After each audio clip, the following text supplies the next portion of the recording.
नमस्कार बंधुगण मु पुणी थर आपण प्रिय चैनल शिशुआईना को स्वागत करुच्छे। आज मु आपण नुआ सुंदर इंटरेस्टिंग वीडियो नहीं आछे। आज ये वीडियो आम जना जना विषय जाना एमती वीडियो देखा चाहते वीडियो को प्रथम रु शेष पर्यटन देखो आ प्रथम रु शेष पर्यटन न देखले आपन किसी जानीपारे तेज चलतु वीडियो स्टार्ट करिया। वीडियो स्टार्ट करिया पूर्व मुझे कही रखुचे जो मैंने आम चैनल को सब्सक्राइब करना से जल्दी जल्दी लाल कलर बटन क्लिक करी सब्सक्राइब करूँ एवं पाखर बेल आइकन क्लिक करूँ जहाद्वारा मुझे वीडियो अपलोड करेंगे आपड़ सर्वप्रथम पाइपर। तेज चलतु वीडियो स्टार्ट करिया।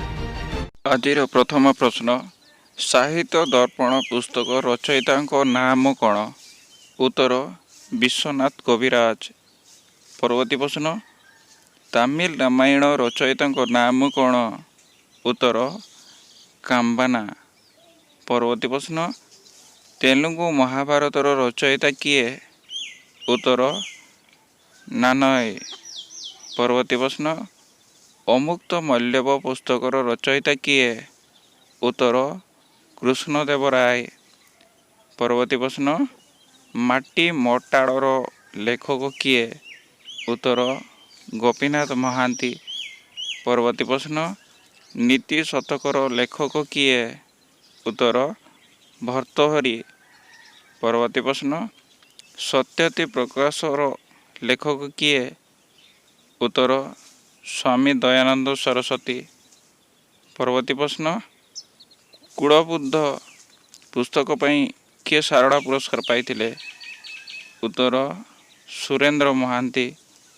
परवर्ती प्रश्न माटीर मनीष उपन्यास किए लिखिछंती? उत्तर कालिंदी चरण पाणिग्राही। परवर्ती प्रश्न किशोर चंद्रनन चंपू किए रचना करथिले? उत्तर कवि सूर्य बलदेव रथ। परवर्ती प्रश्न रॉक शब्दर अर्थ कौन? उत्तर गीत। परवर्ती प्रश्न सर्वप्राचीन व्याकरण पुस्तकर नाम कौन? उत्तर अष्टाध्यायी। परवर्ती प्रश्न महाभारत विभाग को कौन कहा जाए और ताहा केतोटी? उत्तर महाभारत विभाग को पूर्व कहा जाए और ताहा 18टी। परवर्ती प्रश्न रामायण विभाग को कौन कहा जाए और यह केतोटी? उत्तर रामायण विभाग को कांड कहा जाए और यह 7 कांड। परवर्ती प्रश्न आदि काव्यर नाम कौन और यार रचयिता किए? उत्तर रामायण वाल्मीकि। परवर्ती प्रश्न पंचतंत्र रचयिता किए? उत्तर विष्णु शर्मा। परवर्ती प्रश्न पृथ्वीर बृहत्तम काव्यर नाम कौन? उत्तर महाभारत। परवर्ती प्रश्न काश्मीर भाषार श्रेष्ठ कवि किए? उत्तर सुंदरी। परवर्ती प्रश्न कोश ग्रंथ मानक मध्यरे सर्वाधिक जनप्रिय ग्रंथ कौन और यार लेखक किए?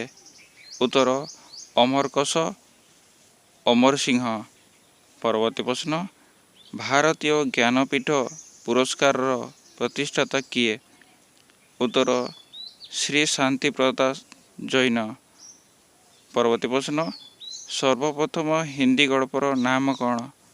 उत्तर लड़की की बहादुरी।